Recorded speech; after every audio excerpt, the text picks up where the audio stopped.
30 दिसंबर 2015 की रात पंजाब में बाहर से देखने पर बिल्कुल आम सर्द रात जैसी लग रही थी। बर्फीली हवा शरीर को चीरती हुई बह रही थी। लोग रजाइयों और जैकेटों में दुबके हुए चैन की नींद ले रहे थे और सड़कों पर सन्नाटा पसरा था। लेकिन इसी खामोशी की आड़ में एक खतरनाक कहानी लिखी जा रही थी। सरहद के उस पार से जैश-ए-मोहम्मद के 4 आतंकी अपने घातक इरादों के साथ भारत में घुस चुके थे। हथियारों से लैस ये लोग भारतीय सेना की वर्दी में थे, ऐसी वर्दी जिसे देखकर किसी को भी यकीन हो जाए कि सामने अपना ही कोई जवान खड़ा है।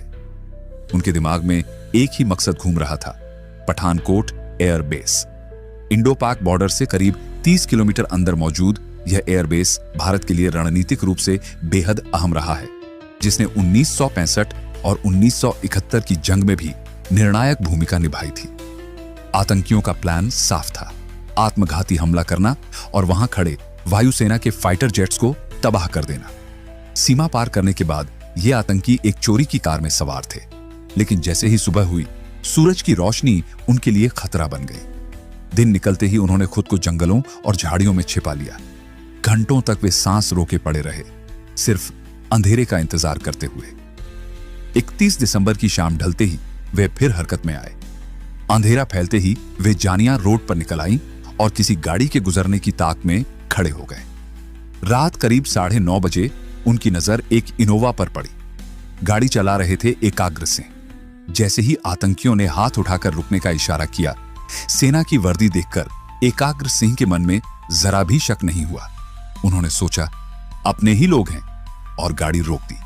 अगले ही पल सब कुछ बदल गया।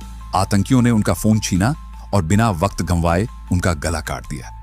लाश को पास के खेत में फेंक दिया गया।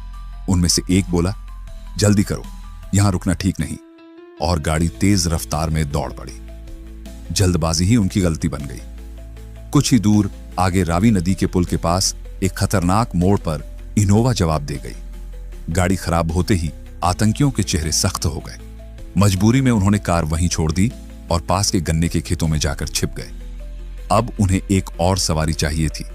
रात गहराती जा रही थी और घड़ी ने 11 बजाए। तभी सड़क पर महिंद्रा XUV 500 आती दिखाई दी।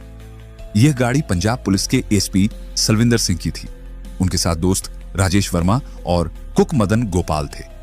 तीनों एक दरगाह पर मत्था टेककर गुरदासपुर लौट रहे थे और ड्राइविंग सीट पर राजेश वर्मा थे। जैसे ही गाड़ी कोलियन मोड़ के पास पहुंची, वही वर्दी, वही हाथ का इशारा। अंदर बैठे लोगों ने भी सोचा फौजी है और गाड़ी रोक दी। गाड़ी रुकते ही आतंकियों ने पल भर में असली रंग दिखा दिया।